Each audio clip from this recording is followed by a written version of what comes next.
যখন খুব কষ্ট হবে, কষ্ট তো সবারই হয়, তোমাদেরও হয়, তখন যার তার সামনে নিজের কষ্ট বা দুঃখের কথা জাহির করবে না।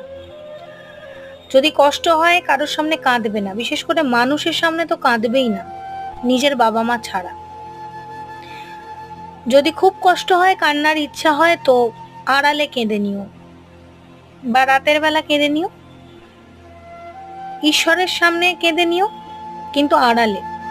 কারোর সামনে নিজের চোখের জলটা দেখাবে না, কারণ চোখের জলটা দেখে না সবাই আহা উহু করবে আর মজা নেবে। কেউ সেটা সমাধান করবে না যে কেন তোমার কষ্ট হচ্ছে, কেন তুমি কাঁদছো। মাথায় হাত বোলাবে, খিল্লি ওড়াবে পেছনে।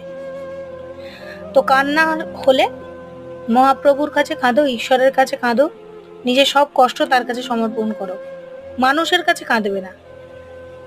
মানুষই মানুষের সব